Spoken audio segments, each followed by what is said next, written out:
was fatherless. I once was fatherless, a stranger with no hope.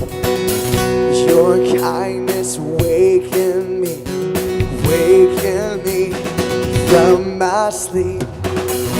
Your love it beckons deeply, a call to come and die. By grace now I will come. Take this life, take your life. Sin has lost its power, man, and death has lost its sting. And from the grave you rose away victoriously. Into marvelous light I'm running, out of darkness, out of shame. By the cross you are the truth, you are the life, you are the way. Oh, oh, oh.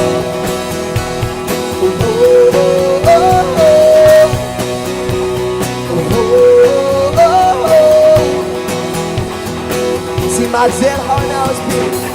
My dead heart now is beating. My deepest stains now clear. Your breath fills up my now I'm free, now I'm free. Yeah. My dead heart now is beating. My deepest stains now clear. Your breath fills up my lungs. 'Cause now I'm free, now I'm free. Yeah. Sin has lost its power, yeah. And death has lost its sting. And from the grave we see our victorious, victoriously. Into marvelous light I'm running, out of darkness, out of shame.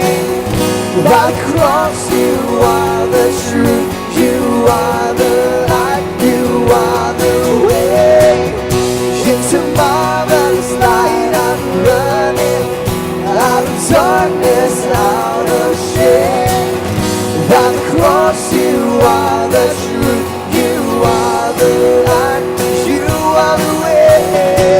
See, whoa, whoa, oh, oh.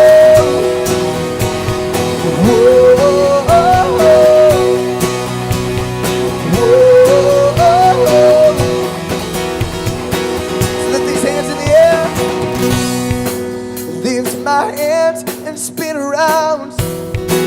See this light that I have found. Oh, the marvelous light, marvelous light. You guys are awesome. Yeah. See my hands and spin around. See this light that I have found. Oh, the marvelous light, marvelous light. Yo, let these hands. My hands and spin around. See this light that I found. Oh, the marvelous light, marvelous light. One more time. There's my hands and spin around. See this light that I found. Oh, the marvelous light, marvelous light. See, sin is lost. Sin has lost its power, and death has lost its sting. And from the grave you've risen victoriously. Into marvelous light I'm running, out of darkness, out of shame. By the cross you are the truth, you are the light, you are the way. Into marvelous light I'm running, out of darkness, out of shame. By the cross you are the truth, you are the light, you are the way. Lift these hands, whoa,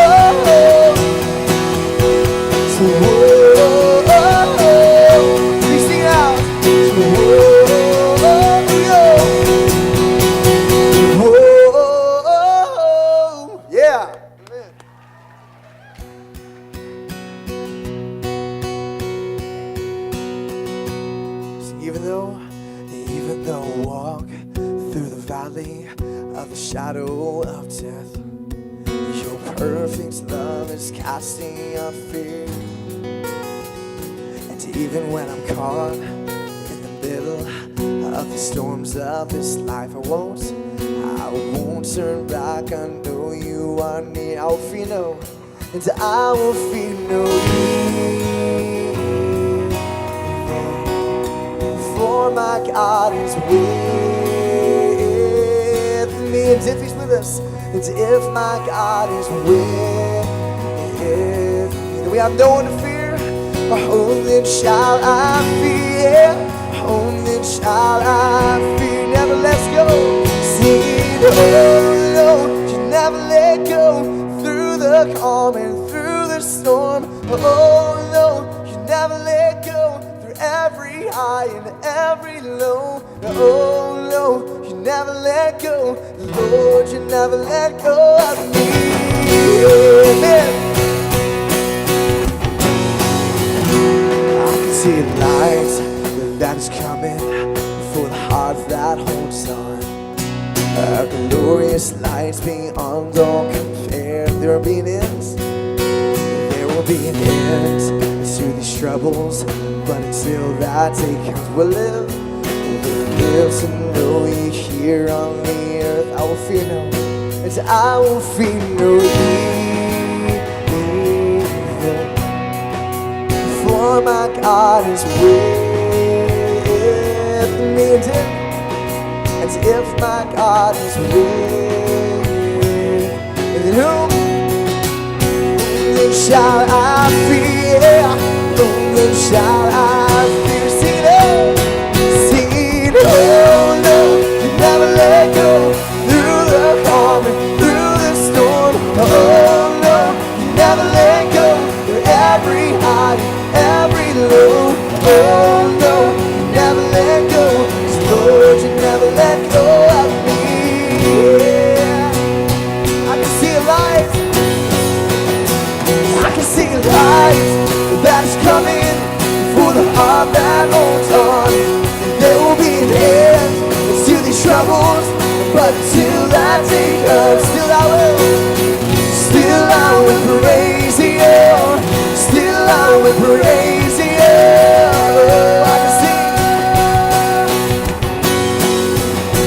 I can see a light that is coming for the heart that holds on. There will be an end to these troubles, but until that day comes, still I will praise you. Still I will praise you.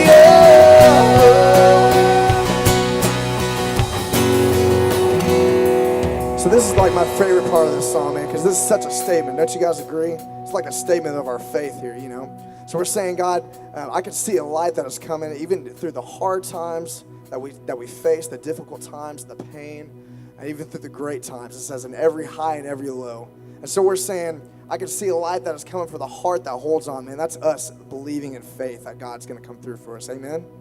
Amen? So as we sing that, man, let's sing that with a perspective of saying, God, I know that you've got me through the high times, the low times, the in-between times, whatever season of life that I am. We're saying, God, I'm gonna trust in you, and I know that you're faithful to be good to me. So let's sing that together. Sing it, oh no. I can see lights. I can see light that is coming for the heart that holds on. 'Cause there will be an end to these troubles, but until that day comes, let's still praise him. Still I will praise you. Still I will praise you. That's our statement of faith, that we still praise him. And I can see a light that is coming for the heart that holds on. Yes, there will be an end to these troubles, but until that day comes, still I will praise you. Still I will praise you. I can see, yes, I can see a light that is coming for the heart that holds on. Yes, there will be an end to these troubles, but until that day comes, still I will praise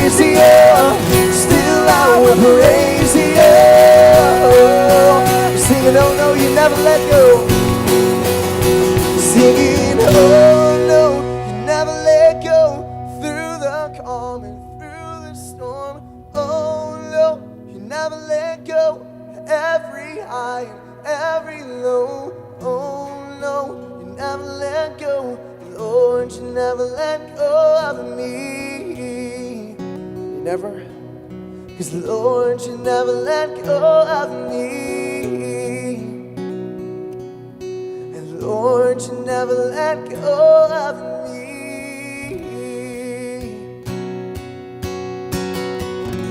And then sings my soul, my Savior God, to thee.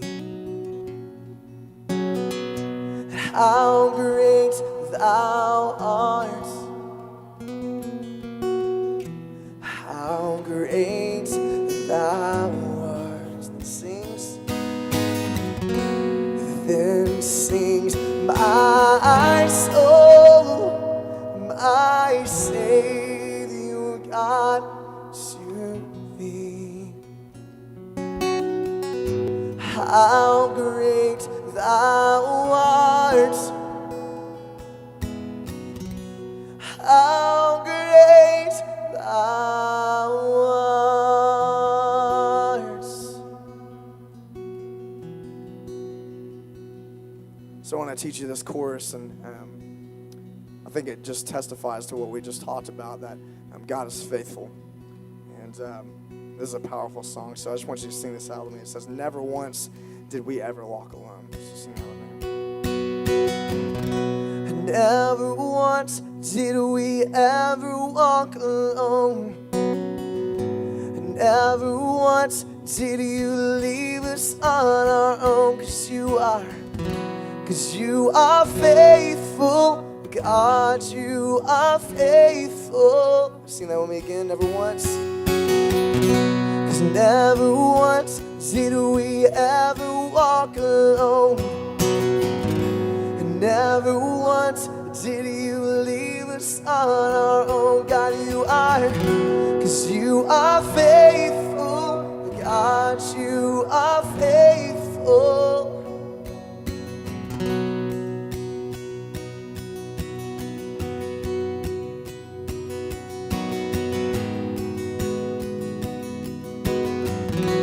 Standing on this mountaintop, standing on this mountaintop, looking just how far we've come, knowing that for every step you were with us, kneeling on this battleground, seeing just how much you've done, knowing every victory was your power in us.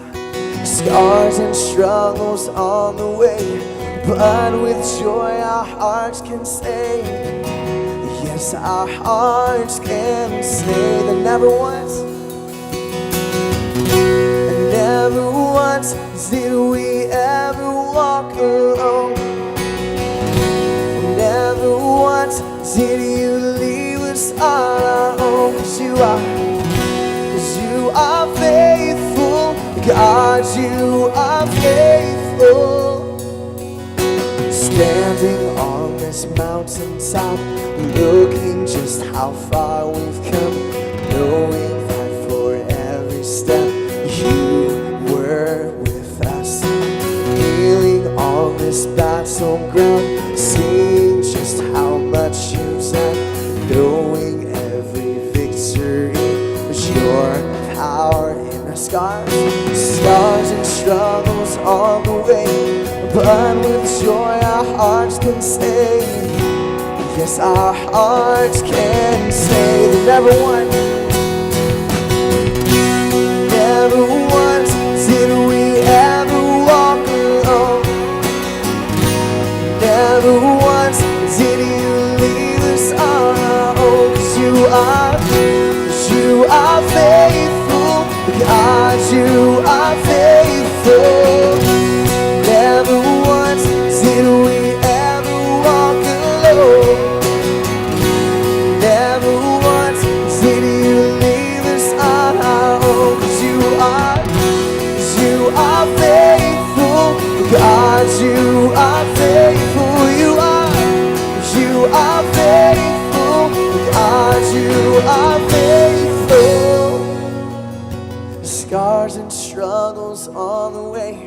but with joy our hearts can sing.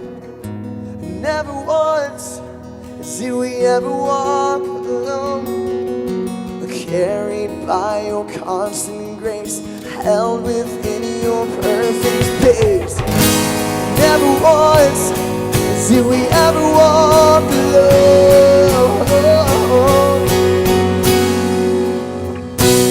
Never once did we ever walk alone.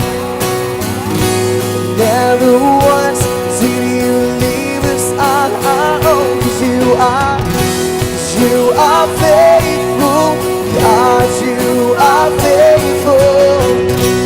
Never once did we ever walk alone.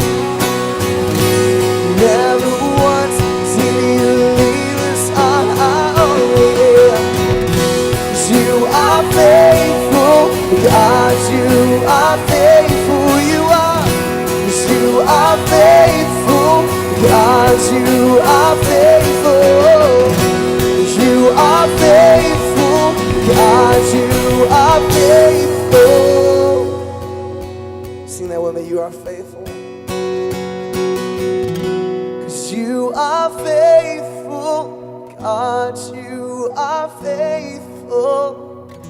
You are faithful, God, you are faithful. We believe that you are faithful, God, you are faithful. Lord, thank you, God, that we can stand completely confident in the fact that that you're good, God, that you are faithful, Lord. You are trustworthy, Lord. You are merciful, Lord. You are loving. Lord, so many attributes of you, Lord, that we can stand on, Lord, in confidence, Lord. Lord, as we look into your word, will you reveal yourself to us, God? Our hearts sometimes need to be pried open, Lord. Our eyes sometimes need to be open, and our vision needs to be cleared through some of the things that just cloud us, God. So, Lord, will you do that for us, God? Will you work in ways that we can't, God? Will you supernaturally show us your truth, Lord, and your spirit, Lord? Will your spirit speak to us, God, as we look into your word? We want to hear from you, God. So we invite you to this place, God. As Tim comes up in just a little bit and shares your word with us, God, make it clear to us. We say this in your name. Amen. You guys take a seat and check out this video.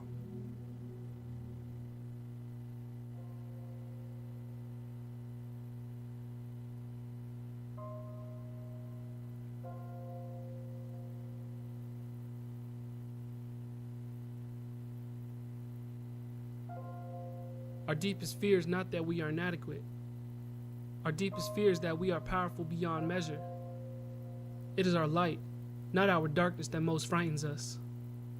We ask ourselves, who am I to be brilliant, gorgeous, talented, fabulous? Actually, who are you not to be? You are a child of God.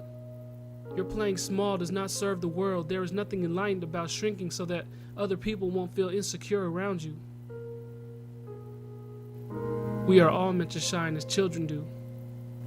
We were born to make manifest the glory of God that is within us. It is not just in some of us, it is in everyone. And as we let our own light shine, we unconsciously give other people permission to do the same. As we are liberated from our own fear, our presence automatically liberates others.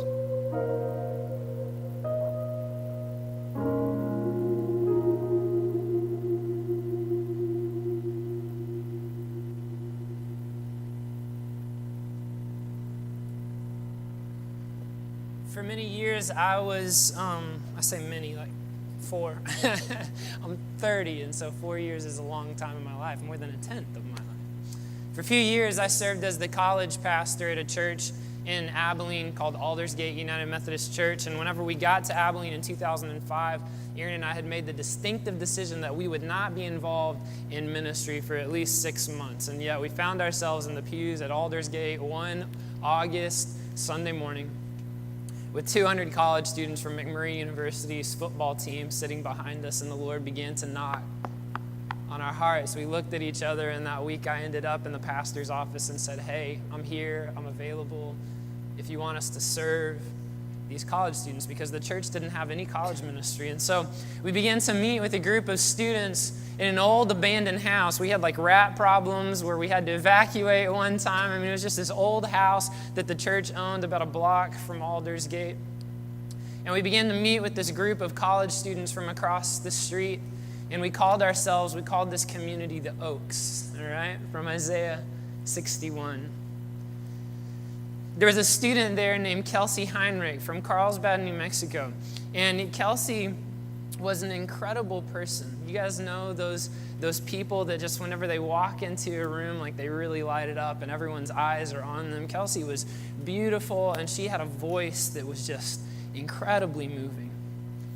And we would host every once in a while open mic nights because it was our belief that creation is stronger than destruction, and that everyone has a voice, and that everyone needs a venue within which to share their gifts.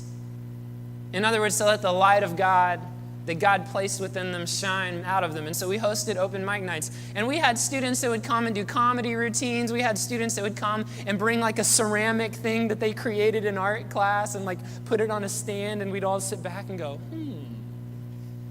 that's a beautiful honey jar, right? And we just celebrated creation. Well, Kelsey, the first time that we ever did an open mic night, and then every single open mic night from that point on, got up to the mic and she said, tonight I want to sing for you my favorite song.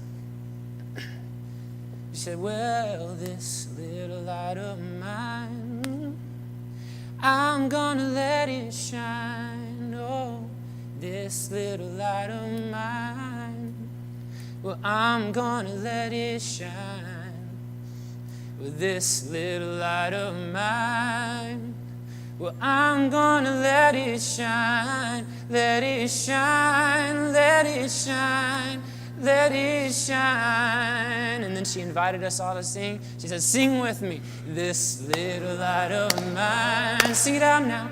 Well, I'm gonna let it shine. Oh, this little light of mine, I'm gonna let it shine.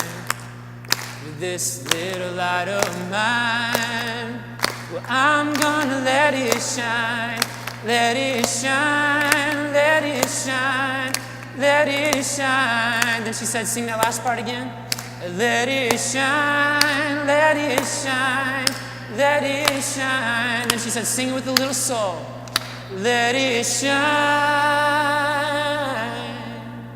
let it shine.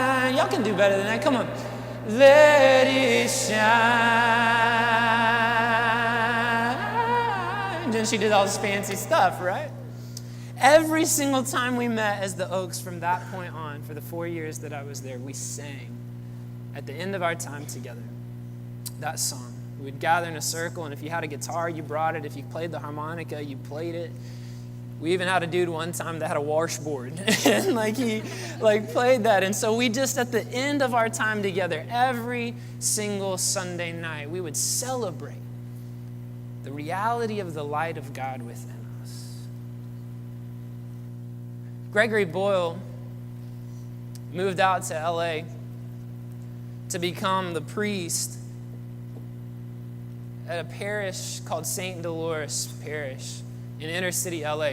At the time that he moved out there in the late 80s, the mid 80s, I guess, the gang epidemic in LA was at fever pitch. It was one of the worst cities to live in the world when it came to gang violence. Gregory Boyle began to look out as he would facilitate worship services and baptisms and see young men all over the community and the projects that lived near the church. And they would just be standing around all day. Boys that should have been in school, young women that should have had jobs were just standing around, and they were becoming involved in gang life. And so Gregory Boyle set up this company called Homeboy Industries. Anyone ever heard of that? In Homeboy Industries, their tagline is nothing stops a bullet like a job, right? And the idea is that we want to give gang members an opportunity to be rehabilitated, an opportunity to move into society in a way that's beneficial for themselves and beneficial for society, because the violence is out of hand And as long as we are just locking them up, nothing is getting better. We have to give them new options. And Gregory Boyle, in this book that has absolutely revolutionized my life, called Tattoos on the Heart. By the way, Eli and Aubrey put a little bug tattoo on me today, so don't be distracted by that now that I've pointed it out. So obviously, Tattoos on the Heart. Gregory Boyle writes of a young man named Jason. Jason was one of the hardest cases that he'd ever seen. Every time he saw Jason on the streets, he'd hand him a card and he'd say, "Hey, stop by." And Jason would just take the card, throw it on the ground, put it in his pocket, never come by. Well, one day, G, as they liked to call him, Father G, was sitting in his office, and guess who darkened the door? Jason. And he said, "I'm looking for a job." And so G said, "Are you really serious about this?" And he said, "Yeah, I am." So G called some people. Jason went. He came back and he said, "I fit the description. I got the job." And G said, "You mean you met the qualifications, right?" Jason was used to being out in the streets. Fitting the description was something that happens often out in the streets. And so he started this entry-level job. Well, Jason was a young father, had a young daughter. And he was working his way up and going from one job to get a better job. And he was just really a success story. I mean, more than that, his life was being regenerated. And he said, like, all this anger, Jason says, all of this anger that I had in me has dissipated and it's gone because I'm contributing to my family in a way that I never have before. God was rebuilding and restoring and renewing what was lost and devastated and broken. Jason is on his way at the end of this chapter to get a better job. And he's gunned down by a former gang rival. The Saturday before, his daughter was supposed to be baptized. Listen to what Greg Boyle writes about Jason and his funeral. The next morning, on his way to a job interview for a better position, Jason was gunned down. Someone drove by and saw him, and perhaps all his past had become present again. Anyone in here have a past? Are you so scared of becoming present? I buried him a week later and baptized his daughter at the funeral mass. I landed on the gospel that I wanted to use at his liturgy. Jesus says, "You are the light of the world." I like even more what Jesus didn't say. Jesus does not say one day, if you are more perfect and try really, really hard, you'll be light. He doesn't say, if you play by the rules, cross your T's and dot your I's, then maybe you'll become light. No, he says straight out, you, Matt, are light. It is the truth of who you are, waiting only for you to discover it. So for God's sake, don't move. No need to contort yourself to be anything other than who you are. Jason was who he was. He made a lot of mistakes. He was not perfect. And his rage called the shots for a goodly chunk of his life. And he was the light of the world. He fit the description. Gregory Boyle affirms what we sang at the Oaks every week, that we are created by light and we are created for light. In the beginning, God created the heavens and the earth. And he said, "Let there be light." And everything else that was created from that. Carl Sagan, a scientist, says it like this: the nitrogen in your DNA, the calcium in your teeth, the iron in your blood, and the carbon in our apple pies were all made in the interior of collapsing stars. Like, you were created by light. No matter how covered up it may be, Jesus has come and is coming to uncover it and kindle it into a flame. You are the light of the world. Carly, you're the light of the world. You're the light of the world. Isn't that beautiful that Jesus says that to just this ragamuffin bunch of people like you and me? People that for sure don't have our T's crossed and our I's dotted. Some of us are limping through life Others of us are so confident in our own abilities that we feel like we have no need for God. And yet Jesus looks at you right where you are and he says, you are the light of the world. Each of us has something we were created for. In Latin, the word is vocare, all right, which is translated into the English vocation. Anyone ever heard of that word? Vocation, anyone know what it means? It means to call, all right? And so the idea of vocation is not the same as occupation. You hear me? All right, you can be a physical therapist, but your vocation may be something completely different. In the best of circumstances, those things match up and line up, and you're able to do for a living what you absolutely love in your soul to do. But every single person created ever, now, back then, in 20 million years, if there are still people around, hopefully Jesus comes back before that, but it may happen, all right, is created on purpose. The scripture says that God knit you together. Listen to me. God knit you together in your mother's. We'll talk a little bit more about some of the implications of that in the next few days. But everyone has a vocation, a call on their life. And Frederick Buechner says it like this, that your vocation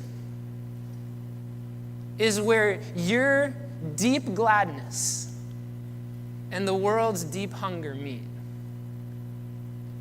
Basically, like you use your talents, you use your gifts for the benefit of others.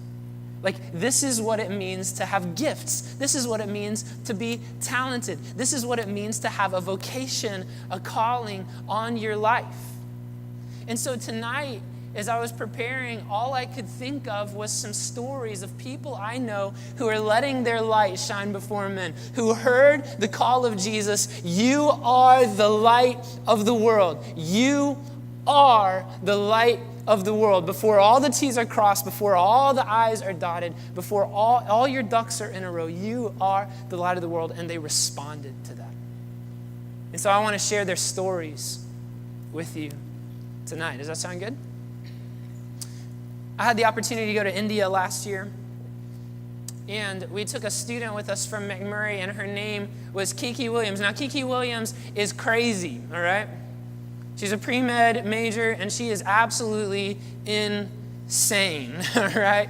She's amazing and lovable and funny and, just like all kinds of things. It was a real joy to travel with her. We went to India to Aurangabad, which is a small village of about 1 million people, and we worked at the New Beginnings Children's Home that's facilitated by an indigenous Christian ministry called Lifelight Ministries, all right?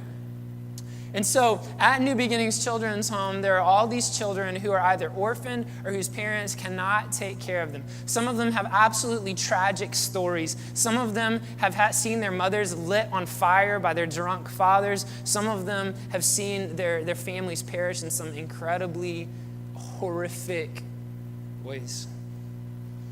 And when we got to New Beginnings Children's Home, Kiki was surrounded by these 4 or 5 girls that she had been kind of given stewardship over for our time there. Right? And one of them was Pooja. You see her here in this picture with one of Kiki's stuffed animals.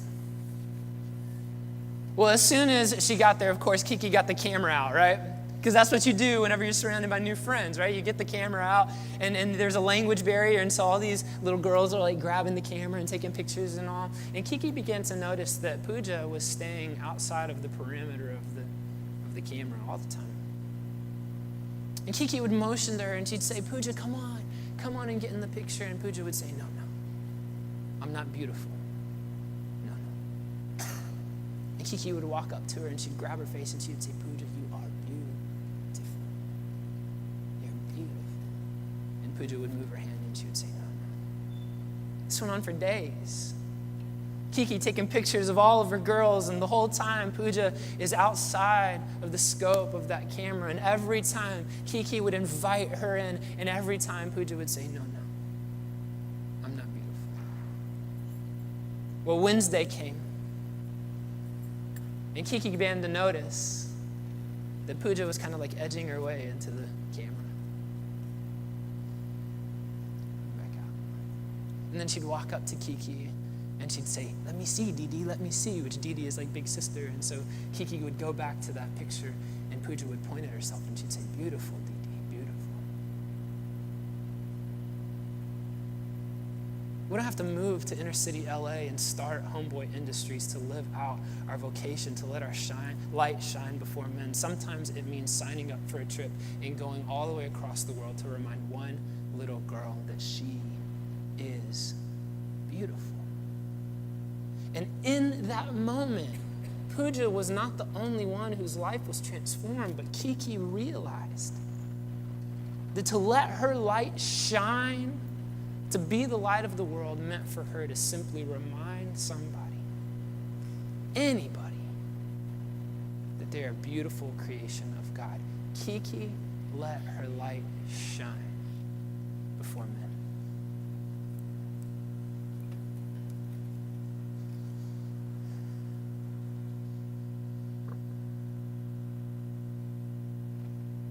This is Matthew 5:14 through 16.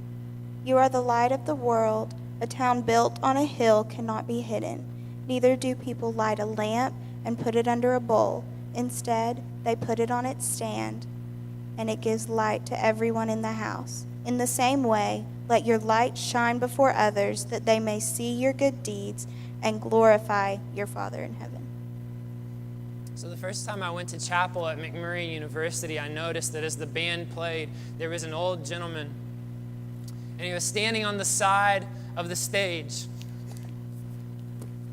Sorry for that view. And he was on the side of the stage, and he had this old broken guitar, and his hat was on crooked.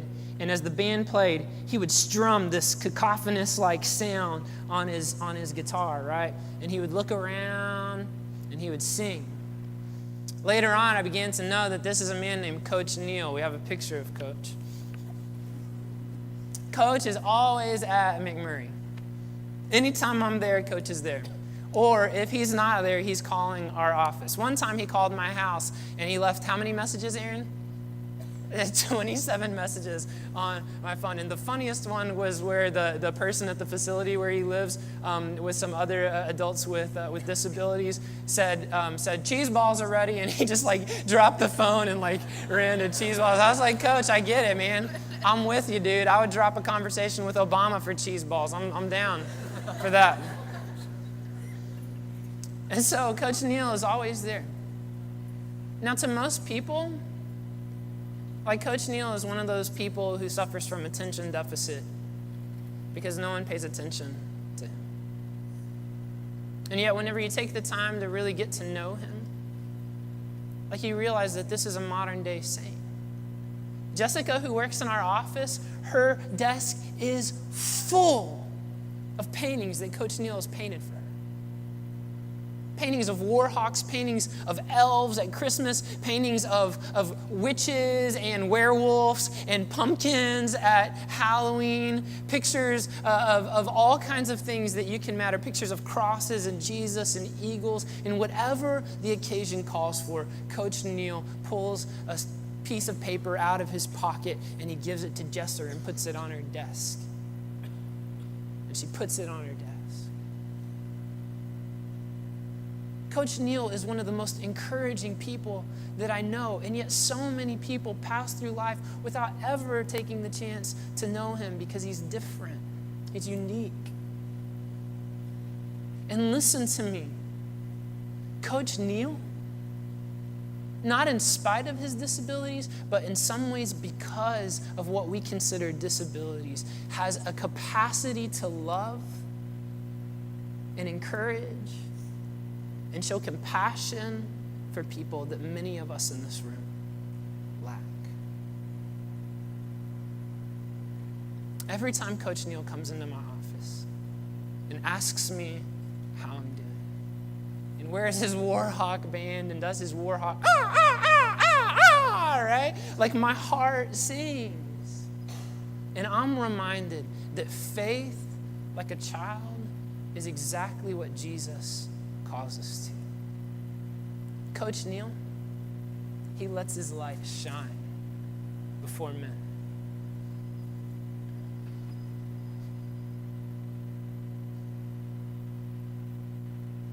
You are the light of the world. Like a city on a hilltop that cannot be hidden. No one lights a lamp and then puts it under a basket. Instead, a lamp is placed on a stand where it gives light to everyone in the house. In the same way, let your good deeds shine out for all to see, so that everyone will praise your heavenly Father.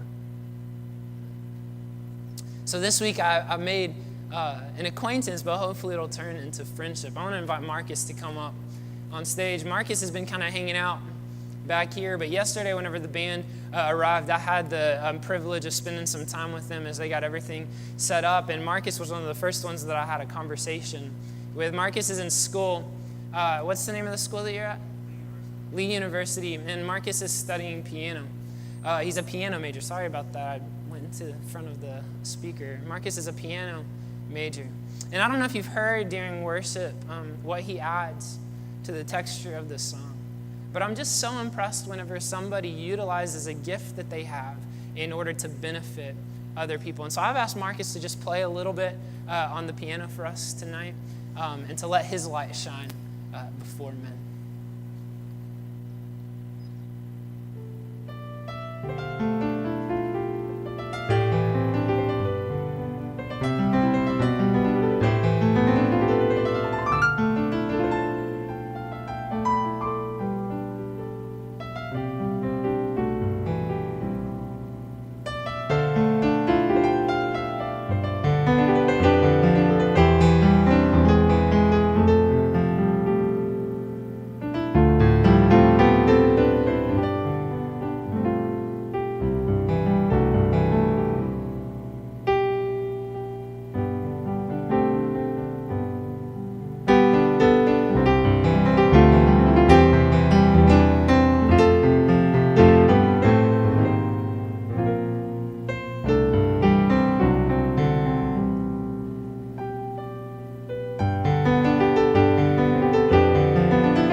Dude, come on, man.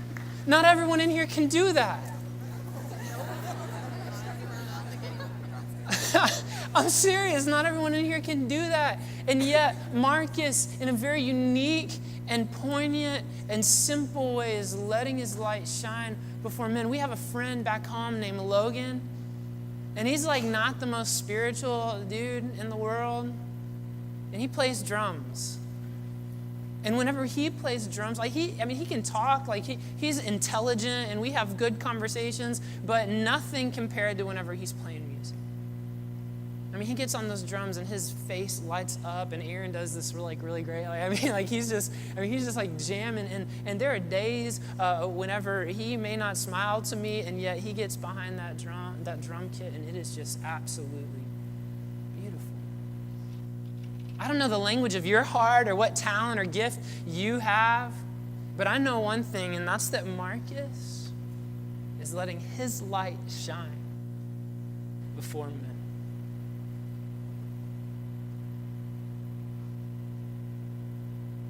You are the light of the world. A city set on a hill cannot be hidden. Nor do people light a lamp and put it under a basket, but on a stand, and it gives light to all in the house. In the same way, let your light shine before others, so that they may see your good works and give glory to your Father who is in heaven. For a few years, I got to travel to Carlsbad, New Mexico to be part of a camp called Mission Carlsbad. And during this week, students from Carlsbad would gather together at a camp, and then all day long, they would work for the benefit of people in their community that needed help on their homes. So they would re-roof houses. They would re-floor people's trailer parks because they couldn't get around, not trailer parks, trailer homes because they couldn't get around in their wheelchairs. They would build wheelchair ramps, and they would basically spend from 6 in the morning all the way till the sun went down, rebuilding, restoring, and renewing what had been lost, devastated, and broken. The last year that I was involved with that camp, around Wednesday, this student named Caitlin came to me and said, "Hey, Tim, we are building a ramp for Miss Terry close to this camp. And on Friday, when we get done with the ramp, we want to throw her a party."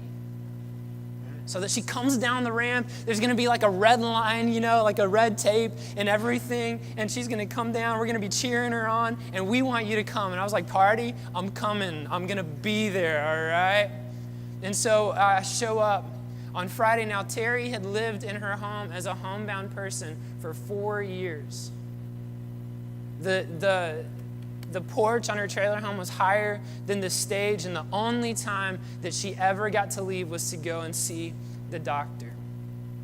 She told me when I went out and visited her earlier in the week that her dream was to get off of her porch so she could go and check her mail. And so I show up, bless you, I show up on Friday. And there's this beauty, the vast expanse of Carlsbad is brown, all right? This is not Arkansas, all right? We are not in Arkansas anymore. We are in Carlsbad, and it is brown and dusty and vast and expansive. And in the middle of that is this beautiful, pristine, white wheelchair ramp with balloons and streamers all around it. And at the end of the ramp is this red finish line. I walked up and I noticed that there were some beautiful flowers that had been planted in a flower bed. And the team of students said, "Yeah, we got done early, so we thought we'd plant her some flowers." And so the time came, we all lined up at the end of the ramp. And Caitlin went and knocked on Terry's door and said, "Terry, it's ready." So Terry is in her wheelchair, and she scoots out onto the porch like she'd done a million times before in 4 years.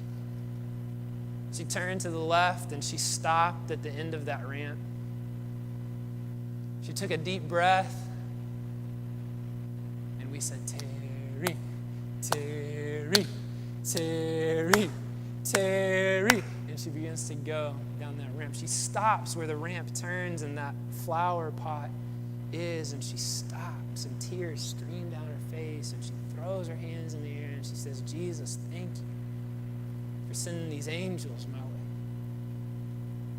We're like, "Terry, you got halfway to go. Come on, Terry, Terry, Terry, Terry, Terry." And she comes down that ramp and she breaks that finish line, and the students say, "Whoa, whoa, whoa, stop, the cement's not dry yet." So she's like right at the end of the ramp, and so, life is like that, right? Like it would have been beautiful if she'd gone into overdrive and, visited Santa Fe. So I don't know, but she didn't. She had to stop. And Caitlin got right in front of her, and she handed her this one red balloon. And she said, "Terry, take a hold of this. And this balloon represents all the years that you've been a prisoner in your room. Now let it go, because you're free to move." And Terry let that balloon go. Those students didn't know much about construction, but they knew that they had a neighbor in need. And so in that moment, on that day, they took the little bit of knowledge they had, and they let their light shine before men.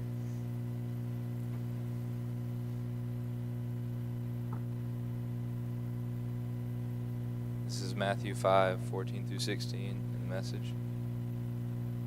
Here's another way to put it. You're here to be light, bringing out God colors in the world. God is not a secret to be kept. We're going public with this, as public as a city on a hill. If I make you light bearers, you don't think I'm going to hide you under a bucket, do you? I'm putting you on a light stand. Now that I've put you there on a hilltop, on a light stand, shine. Keep open house. Be generous with your lives. Be opening to other people. You'll prompt people to open up with God, this generous Father in the heaven. Amen. Thanks. Let's thank these students for letting their light shine in very small ways.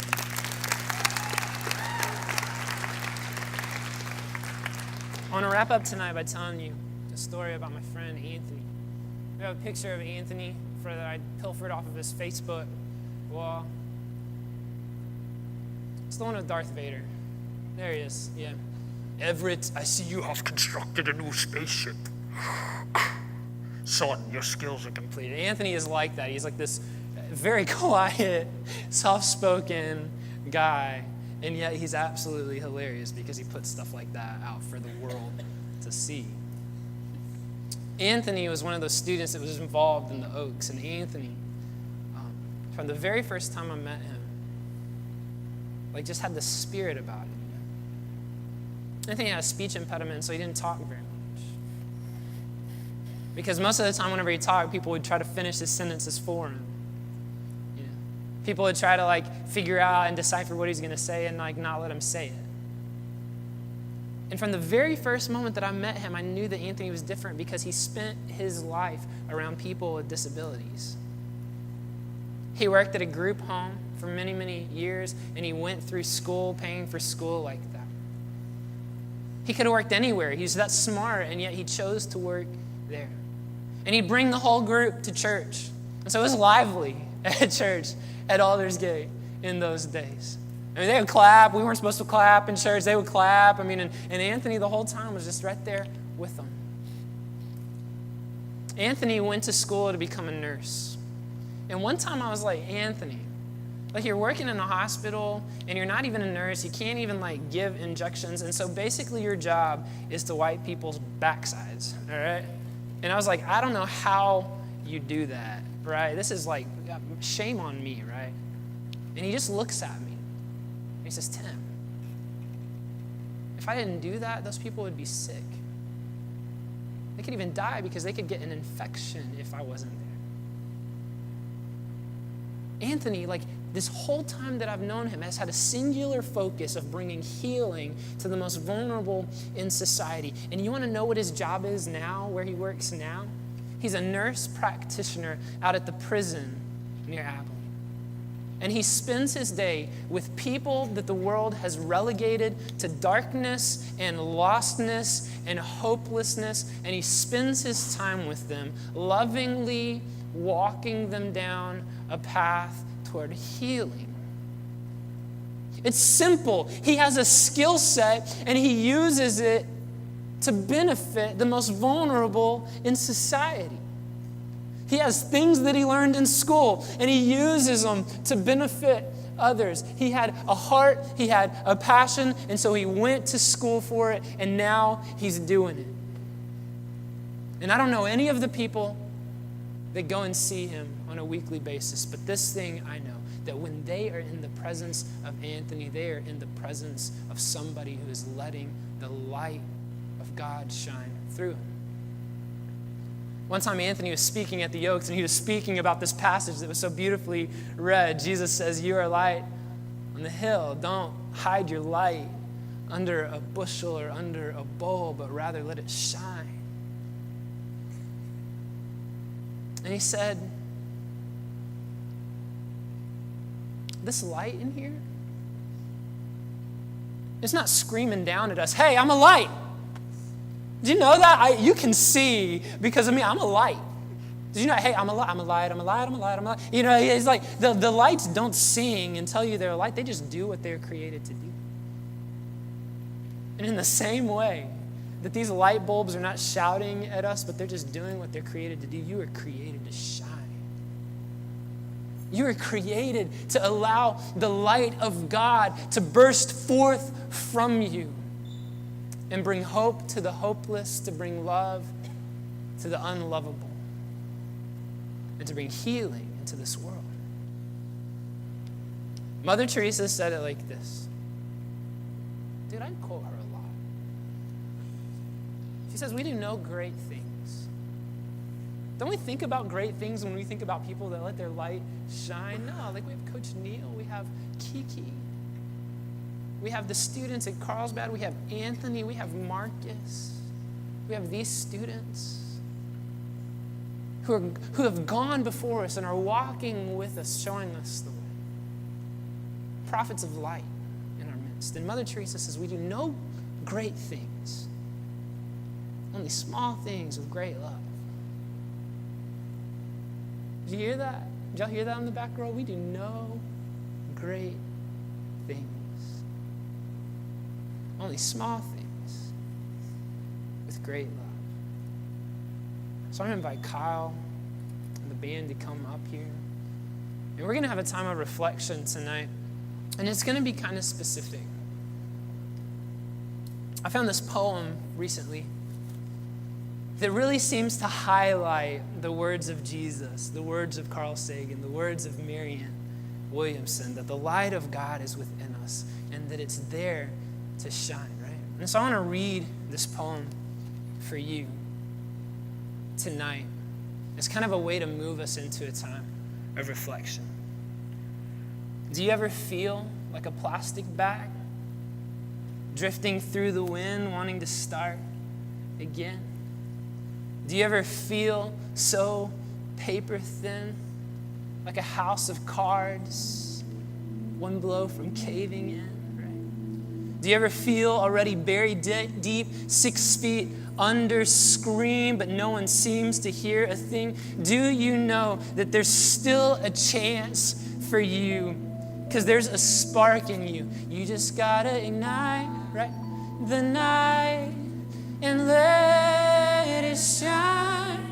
Just glow in the night like the 4th of July. 'Cause baby, you're a firework. Come on, come on, y'all know. Make them go, oh, oh, oh. Across the sky, and then she gets incredibly theological. Boom, boom, boom. Listen, even brighter than the moon, moon, moon. It's always been inside of you, you. You just gotta let it through. Listen to that. Boom, boom, boom. Even brighter than the moon, moon. It's always been inside of you. You just gotta let it through. Listen to me, you were created by light. And you're created for light. And you don't have to be a superhero. You don't have to be Mother Teresa. You don't have to be Martin Luther King. You don't even have to be Coach Neil. You don't have to be Marcus. You don't have to be Kyle. You don't have to be me. You don't have to be Rod. You don't have to be Cody. You don't have to be Eamon. You don't have to be anyone but you, because God created you as you. God created you to be you, and you are the only you there is. And He placed within you the spark of His love and His light and His life, and He's asking you, begging you, pleading with you to just be who you are so that the world can see that God is good. Listen to this. Do we get it? Like we just get to smile at someone and that light is eking through the cracks, right?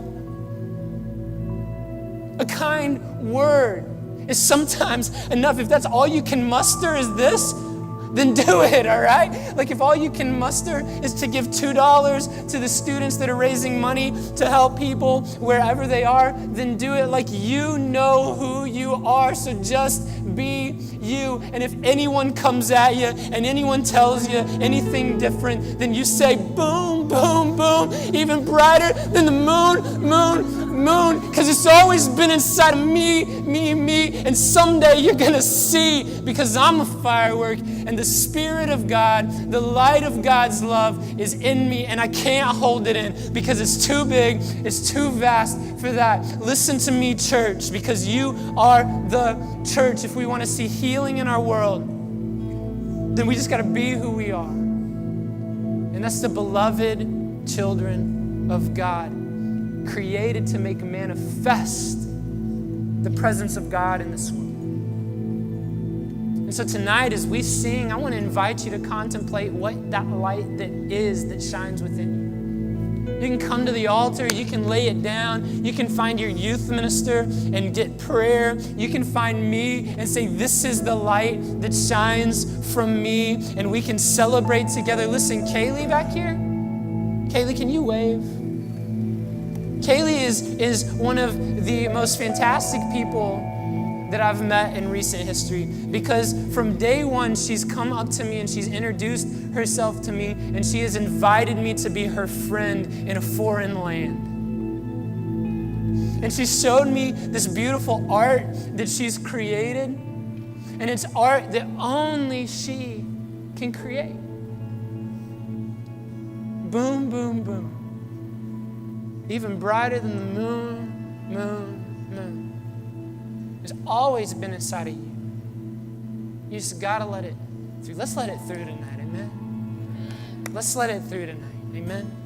Amen. God,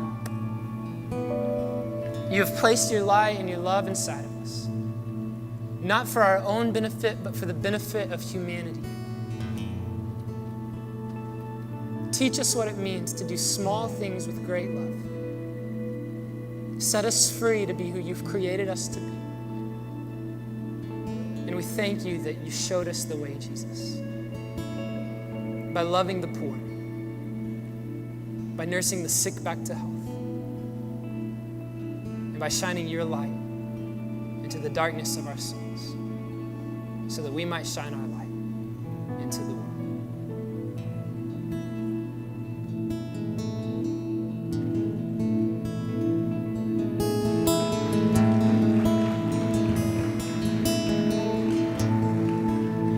Everyone needs compassion, a love that's never failing. Let mercy fall on me. Everyone needs forgiveness, the kindness of a Savior, the hope of nations.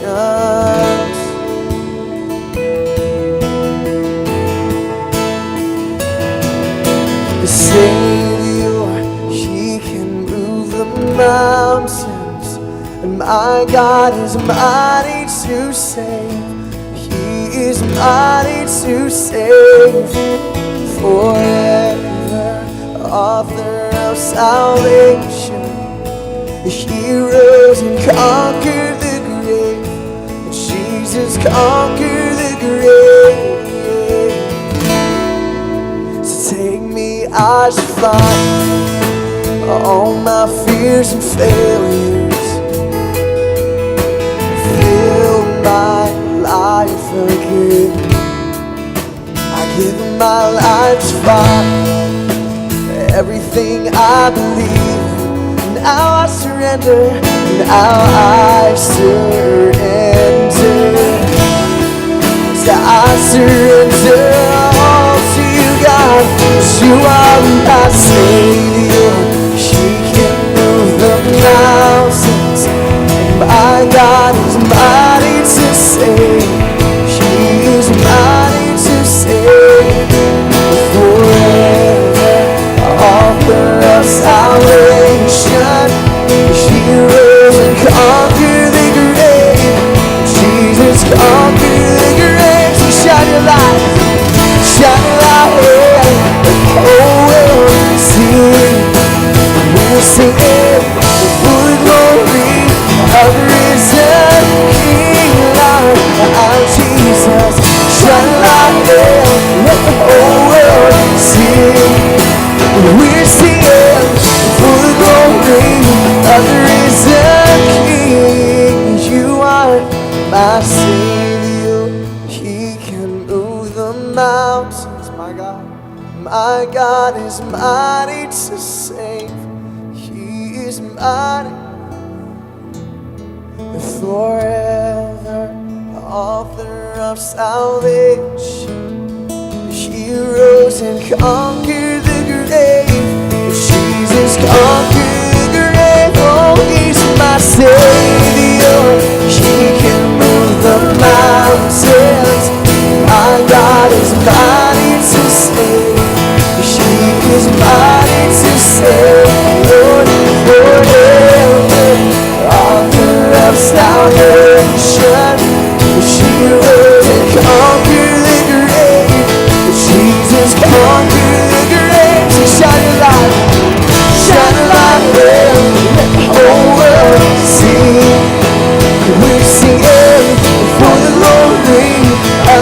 risen King, my Jesus.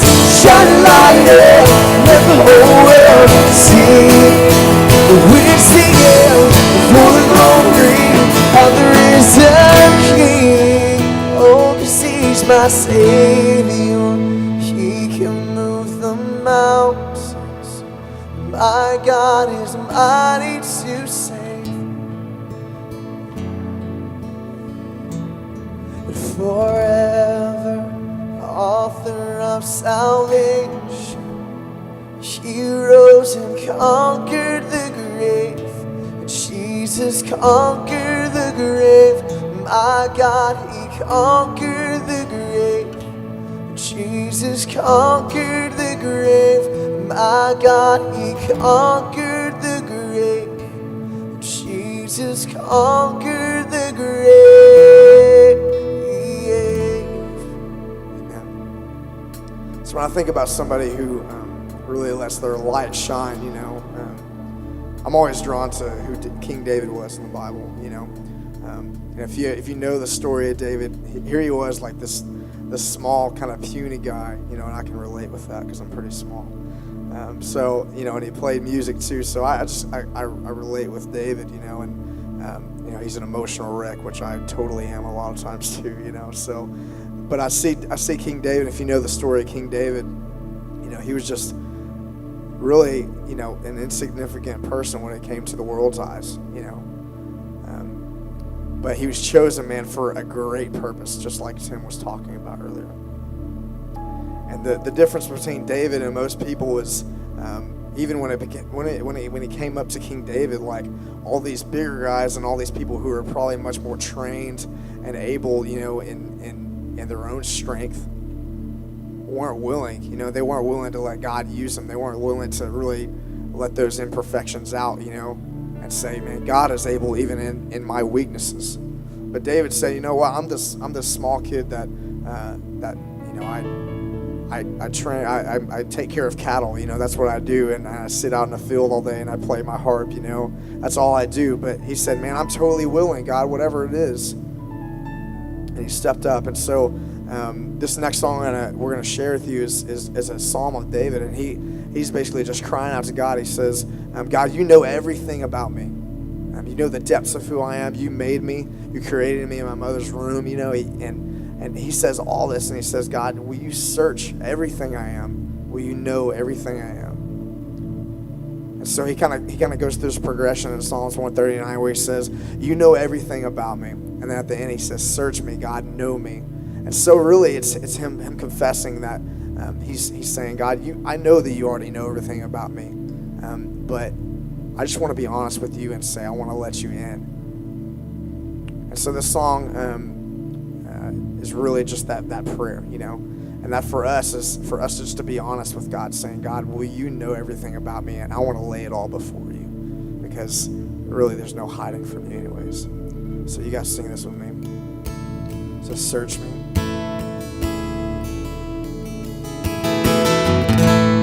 So search me, search me, search me. I want to know that you are God.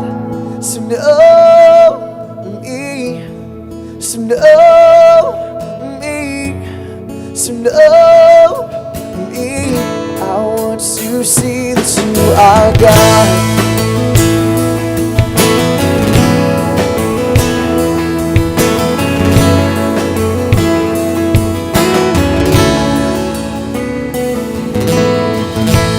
From the heart I will pour out. Enter into the joy of my Master. Lord, my sin has caused this drought. So clean me, God, and search me now. And I adore every thought of you. And I adore every part of you. So search me, so search me, search me,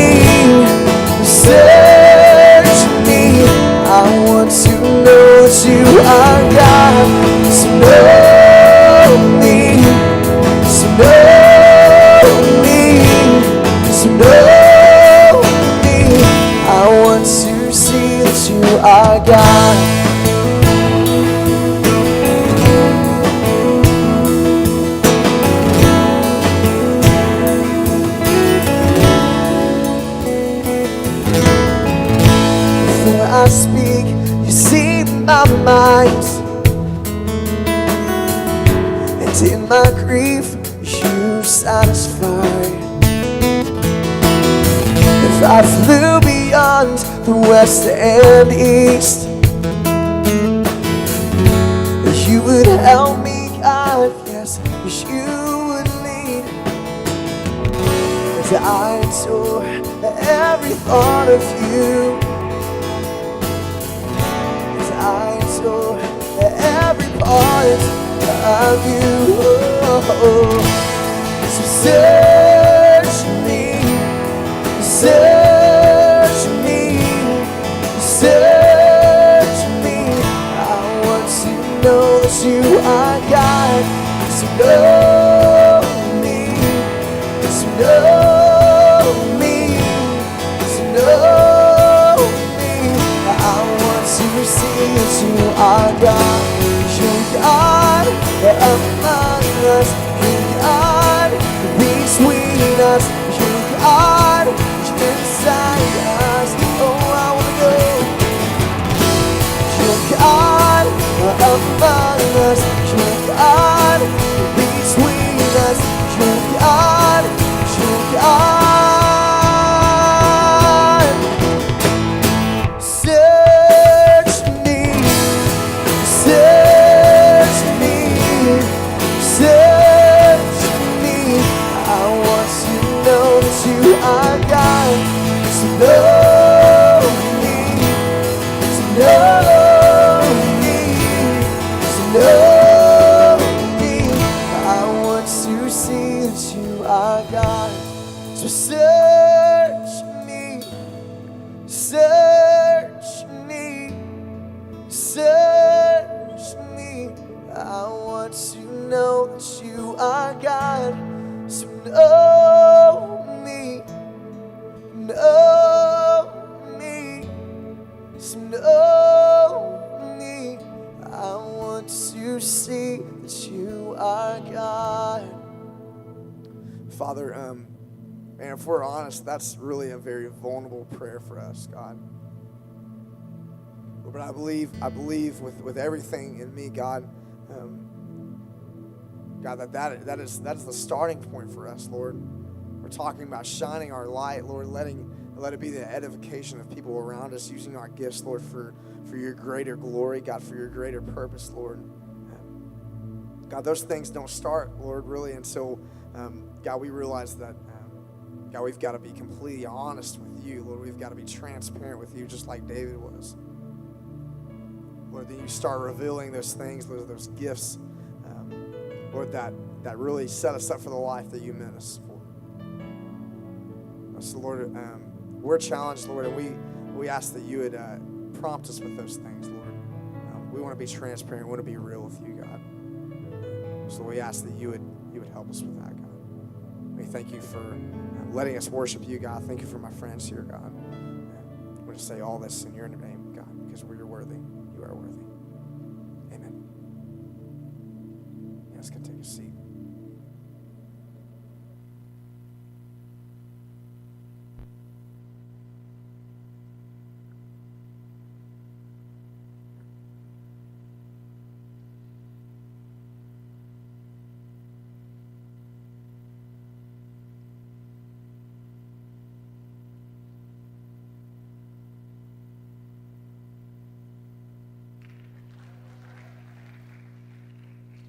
All right, so make your way towards the Student Center for the movie.